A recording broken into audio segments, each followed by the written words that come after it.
Hey everybody, you're tuned in to 91.8 The Fan. I am Kana, you're in my corner, and I have a very special guest in my corner, Reuben Langdon. Thank you so much for joining the show. Actually, the very first question that I did want to ask you is you're more of a stuntman than a voice actor. You usually do that more often, correct?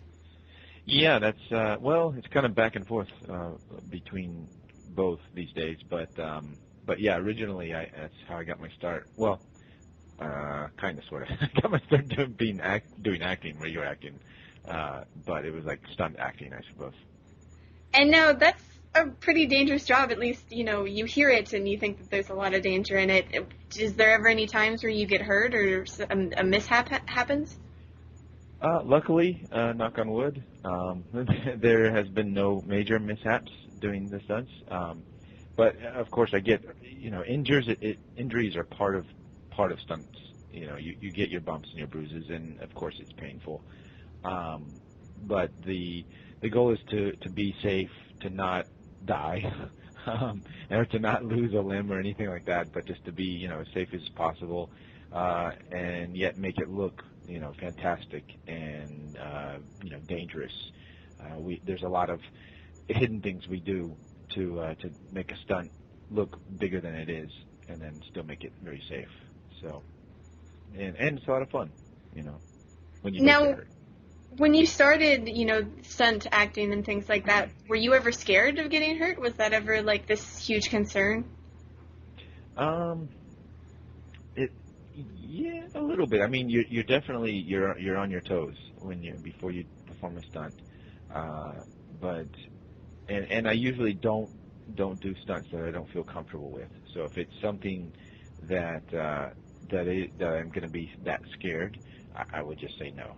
Uh, so one thing one thing that really scares me is fire. Um, and I've done some spark hits and light fire on my hand or my arm or something like that. But full blown fire gags, I've seen so many mishaps, and there's no margin for error, and it's so hard to control that I really try to stay away from that. I let the fire experts do that kind of stuff. I don't think most people want to be on fire. I don't think it's a common thing there. Well, you'd be surprised. You'd be surprised. There's a lot. There's a lot of stunt guys out there, or wannabe stunt guys out there, like, oh, light me on fire. I'll take it, and we'll let them do that and let them handle that. Gosh, I feel No. like a coward here because I'll go on a roller coaster, but that's about as extreme as I get. Well, those can be pretty scary. Those are, it's still, it depends on the roller coaster though. But And now, how'd you initially get into stunt? I actually was acting first. I had got cast on a TV show out in Japan called Bee Fighter Kabuto, which was essentially it's the Power Rangers before it comes over here to be Power Rangers. The Japanese shows out there with the transforming superheroes. It wasn't exactly Power Rangers, but it was like it was. I don't know if you know this or if you've heard of this show, Kamen Rider. Kamen Rider Dragon Knight is what they have here in the States. It was essentially that show many years ago, where I transformed into this metal dragonfly thing, and and I was a high school exchange student from America, helping the regular cast out to beat the bad guys. And on the show, I was able to the stunt guys, well, they gave me some stunts and things to do on my own, and I guess I performed them well enough that they praised me and they got my ego going. And I said, well, this is something I had a lot of fun doing it too. And I said, well, I'd love to continue to do that sort of thing, and started training with them on a regular basis. And after that, just kind of got more into the stunt side of things than acting. Kind of doing both at the same time, but really focusing on the physical aspects of acting and filming and those kinds of things. Now, I've actually noticed, looking over your resume and your website and what I can with my limited, ability to research, is that you actually go between Japan and America quite often, correct? Yeah, not so much anymore. I I have a company, Just Cause Productions, and my partner runs the Japan side. And we used to go back and forth more, but now it's less and less because I guess we're building up the companies in each side of the world, in Japan and building the U.S. side. And what we do is that we do a lot of motion capture work for video games out in Japan, but because all the talent is here in the States, we do it here, and then we ship the data over to Japan. Before, we used to actually ship the actors to Japan, which was able to get me over there a little bit more, and now it's cheaper, more economical to ship data. I can understand that. So, but yeah, I do make it back, at least once a year for the Tokyo Game Show, and those kinds of events. I've been going to China a lot lately because that market's growing more and more. But I love Japan, and I wish I could go back and forth more. And from my awareness, actually, since you did mention that they do a lot more video game stunts here in the motion capture here, that the video game market is sort of growing in Los Angeles. I'd say the market, it's kind of a global market. Worldwide, video games, of course, have been huge. I'd say there's a little bit of a slump right now, just due to economies and maybe an oversaturation of bad video games. But I think what's happened now is as the quality of video games is growing, the game developers, no matter where they're at, they're based all over the world. They're looking for Hollywood talent, or LA. LA's a great base and has a huge talent pool of voice actors, stuntmen, actors, everything, and I think that's where a lot of the work, when you hear Hollywood is getting busier with games, or the U.S. is getting busier with games, I think it's just the fact that everybody's coming to Hollywood to get that good talent. Definitely, and you do the motion capture, and do you ever feel funny in those little suits with the balls on them? Not maybe I've done it so much now I don't feel that way anymore. I'm sure everybody the first time in a mocap suit. In fact, we had somebody in the suit for the first time just the other day, and he was looking at his balls, and he was making funny faces, and I was like, get used to it, dude. This is, I don't mind it, and everybody else, we were all used to it. So if you get a newbie on set, then yeah, I think that's going to happen. But for us mocap pros, we've been doing it so long that I think it's part of life. It's like a second skin. Now, I've heard actually a lot of mishaps with motion capture. Like, for instance, you're doing a stunt and then one of the balls fall off, and then that stunt you can't use, or they're all on your face and those fall off when you move your face. Yeah, to a certain extent. The technology keeps getting better and better, and if you drop one marker or two markers, even now sometimes you can lose like half your markers and you can still get good data. So as far as dropping your balls and having, excuse all the puns, and having it not work, again, sorry about that, but no, it's less and less. The quality of the technology is getting better, and you can literally lose your balls and still get the take. So you've definitely seen a leap in technology from when you began to now, correct? Yes, oh, definitely. Yeah, in the past, you'd lose one marker, and yeah, you would have to redo it. Or when markers get occluded, we say in the volume in the area where you're taking a lot of occlusion would affect the data, which it still does, but there's workarounds right now where you can really salvage a lot and still make the take work with occlusion or dropping your balls or anything like that. So I'm just curious because and it's okay for all the balls joke, because we had actually I think it was almost 6 months ago. We had Liam on, and he talked a lot Oh, about good. Resident Evil, and Perfect. so there were Yeah. plenty of those jokes. Good, good. All right. Yes, I know Liam quite well. We work together all the time, and we hired him to direct the Resident Evil voiceover cutscenes and facial capture portion. So We're going to take a very short break, but keep it tuned to your favorite station. Everything you want, nothing you don't. This is DJ Kana here to tell you the best place for all you video game fanatics. And I'm listening.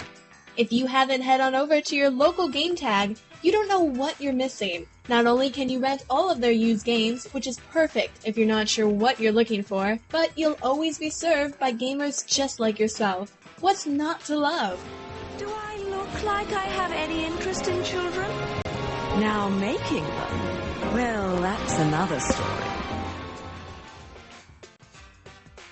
Not only that, every game tag is located next to a Video HQ, where you can buy or rent your favorite anime on DVD or Blu-ray.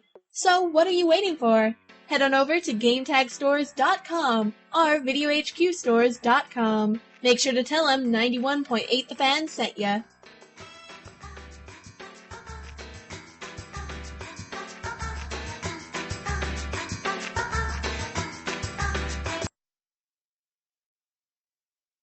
And we're back, so let's jump right back into the questions. Now, you got to work with Capcom quite a few times. Would you say that's a company you feel a little bit at home with?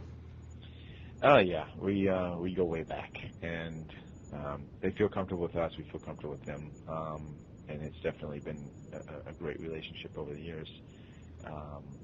So we hope it continues. We love those guys. So yeah, definitely.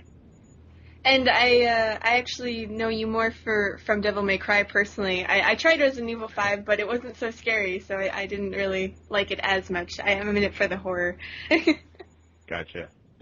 Yeah. It definitely Dante Devil May Cry has been one of our biggest, my biggest blessings as far as getting me into the voiceover world. And I was doing the motion capture stuff, but making the crossover, that was the main title, and I got to work with Mary Elizabeth McGlynn, who's an amazing voice actress and voice director, and she really sculpted me and got my voice skills up to par and really worked with me on that role. So I'm super thankful for her. That's actually really neat because that means you had a good support to sort of, make that performance as good as it could be. Definitely, and I couldn't have done it without that support, because up until that time I had been primarily doing stunts and doing motion capture or live action stuff. I really had no voiceover background, and Capcom. I auditioned for the role as well, for the voiceover part. Capcom liked the quality of my voice, and they said, they liked that I was there, but I just needed the training and the support from the rest of our amazing voiceover crew.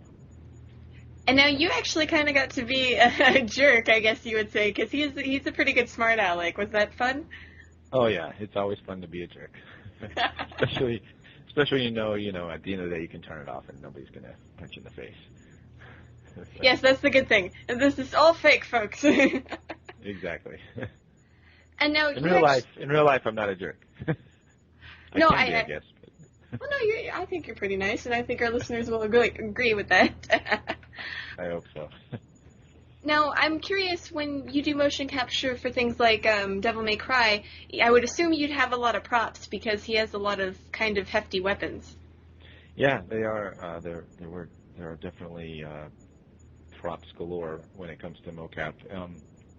And with Dante, the only thing is, we're carrying these huge, big swords and swinging them around with one hand, so they're obviously not made of metal.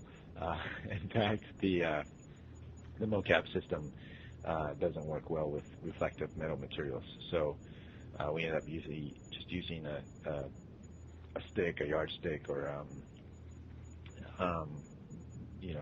building something out, a wooden sword or something like that. So, and then we just put the dots, the balls on the sword. Perhaps I'm not very good at pretending, but I would think if it was a stick or something that wasn't the same shape, it would be a little bit hard to mimic the exact movement. Do you think that's true? Actually, we create all the props to be the exact proportions and size. So they actually are designed to have the same size. We make them a little bit lighter so we can swing them around. And same with the guns. As far as sometimes we use rubber guns or foam guns, depending if we're going to throw them at somebody's face or something like that. But proportionately in size, they're all exactly the same. Oh, okay, I understand. And that's actually pretty interesting because, lending your voice to something, would you like to get more into voice work, or do you think you're still on a track you want to be where you're more focused on the stunt work? Well, as I'm getting older, no, the voice work I love right now. I think I have a good balance between the two. I love the voice gigs because I can, wake up in my pajamas and just go straight to the booth and not have to worry about, anything, and do my voice gig and then it's done. At the same time, the stunt stuff is really rewarding because I have to wake up and warm up and, kind of stretch and all that stuff and then go get my ass kicked or kick some ass and then I can. I guess I don't know, do that part. So it's good to bounce back and forth, and to if I was doing just one or the other, I'm sure I'd probably be a better voice actor if I was just doing the voices. But bouncing back and forth right now, it's the perfect medium, the perfect combination, I think. Well, you can look at it this way: you get to exercise your body, and you get to exercise your voice. Exactly, and it goes vice versa. Having the stunt physical background, I'm able to get those fight noises down pretty fast. Every time I go and visit a new director, they're always very impressed at how fast I can get the fighting sound. So I guess that's one thing. And then having the voice, exercising the voice and having your voice. Workouts or doing that sort of stuff definitely helps on the live action side too. So it goes both ways. I think performers in general, and you're seeing a lot of voice actors are now making the leap over to motion capture because they can, and well, not because they can, but because of their backgrounds are usually theater based or something like that. So it kind of goes both ways. I think acting is acting no matter what. Right, and that's actually really interesting to hear that perspective. And before we move away from the subject, I guess I should ask, because it was such a popular thing and everything, you actually got to be a stunt double on the Avatar movie, correct? Yes, definitely. That was an amazing experience.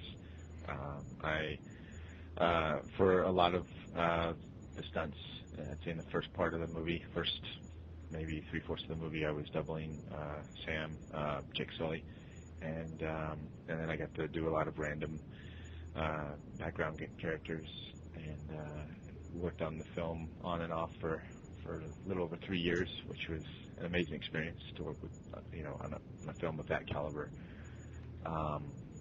And we were doing everything. We were doing everything from stunts to acting to just random guys running around. It was so fun. Every day was a new experience on the film. It's a lot of fun. And there were some really intense moments in that movie as well. Like everybody else, I saw it. So, you being the lead, you had to probably fall off of cliffs and jump on invisible flying whatever they were called. Yeah, there was. Well, the great thing, I mean, it's such an amazing movie because it does look so real, and the rendering power and for the animation that Weta did is it's so amazing. And you forget when you see it. You forget. I forgot I'm even was, oh, that's my motion, or I'm part of that, because it's so different than what you're actually capturing in the studio in your spandex and your balls. It doesn't really, it looks nothing like it. So it is really rewarding to see it on screen, and just to know that I'm a small part of my effort and work went into what was there. But yeah, it's an amazing experience. That must have been really nice to brag about that to your friends too. Yeah, definitely. It's amongst friends. I can say, point, hey, that's my motion, and then they're like, yeah, sure, So there's the good and bad part about motion capture is you can become anybody, anything, any creature. It's all about your movement. I guess the bad part, or the not so rewarding part of motion capture is, unlike film, when it's on your face is on the big screen, your face isn't necessarily on the big screen. It's your Navi or your avatar, and it's hard for people to make that connection sometimes. Right, I understand. And now I'm wondering, are there any upcoming projects that you're working on or that you can talk about that you'd like to let our listeners know about? There's a clip at last weekend's MTV Movie Awards. I think you can see it on YouTube. For Scott Pilgrim versus the World, I had a little cameo on that, and they chose my cameo clip on to show at the Music Awards, so that was pretty cool. I got to work with Edgar Wright, director of Shaun of the Dead, and Hot Fuzz, and then Brad Allen, who took care of the action. He was the action director. He's part of Jackie Chan's stunt team. So that was a blast to work on that, even though it was short. But you can see the clip, I think, on YouTube. And then I did a little bit of work on The Big Green Hornet with Michelle Gondry was directing that. So a couple. They're more like stunt parts, but otherwise, I guess keep your eyes and ears open for future video game projects that I can't really talk about. We understand that one. I've heard that line so many times. I know about that. I will say, though, that do you have a Twitter or Facebook where the fans can keep up with what you're doing, or are you not updated on that yet? I'm not so savvy on the Twitter side, but definitely Facebook. It's, Facebook / I guess, Reuben Langdon. And then I have my own website, ReubenLangdon.com, that I try to update as much as possible. But with the busy schedules and things, it's been under construction for a long time. I apologize. No, I can understand that, but at the same time, that was how I got all your resumes, so yay! Oh, good. So it still works. It's very rare for me to actually get resumes. You'd be surprised. Oh, okay. But I am curious, though, with conventions. I know you went to FanimeCon, and we actually missed you there. We were going to go last moment, and we didn't. So that kind of sucked. You missed a great one. It was a blast. Oh, yeah, I heard it was really good. But are there any others that you have planned for this year?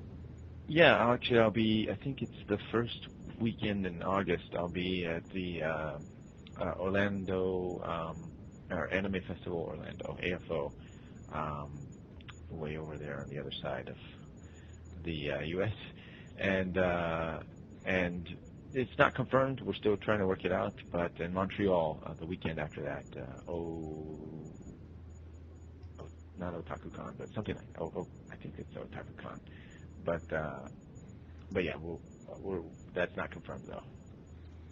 Awesome. And is there anything else you want to tell the listeners out there? No, just keep on listening, keep on watching, and hope you guys can see me on the big screen soon. We hope so too. And before we let you go, we ask everybody this: if they'd like to participate in a 91.8 The Fan tradition. Yes. All right, awesome. I'm sorry?